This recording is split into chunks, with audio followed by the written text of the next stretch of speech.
दिसंबर जो साल 1975 का सबसे दर्दनाक महीना माना जाता है।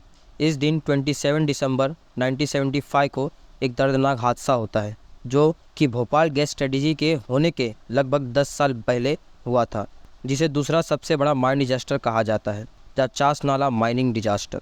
नमस्कार दोस्तों, स्वागत है आपका हमारे चैनल पर।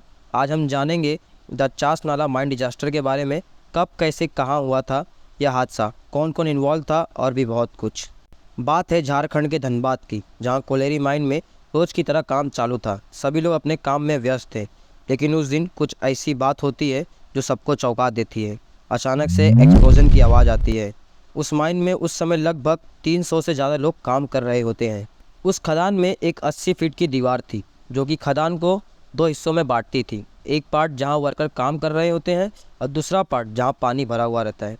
माना जाता है कि वह दीवार बहुत ही मोटी थी, लेकिन उस दिन दीवार में से पानी लीक होता है और उसमें फंसे 375 से भी ज़्यादा लोग उस पानी और धरती की दीवार में दफन हो जाते हैं।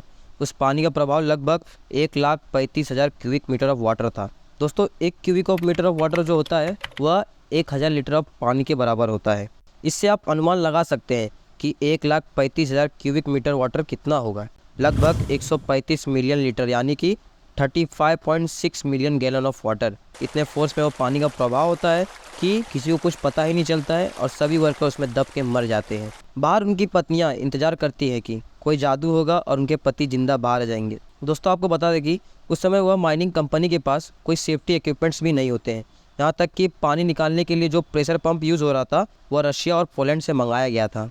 और माइन जो था वह गवर्नमेंट की company Indian iron and steel company को बिलोंग करती थी। इस माइन डिजास्टर को दूसरा सबसे बड़ा माइन डिजास्टर माना जाता है और पहला माइन डिजास्टर जो कि फ्रांस में 1906 में हुआ था, जिसे कुरियर्स माइन डिजास्टर कहा जाता है, जिसमें लगभग 1099 आदमियों की मौत हुई थी। अगर आपको इस टॉपिक पे वीडियो चाहिए तो आगे हम इस टॉपिक पर वीडियो बना देंगे।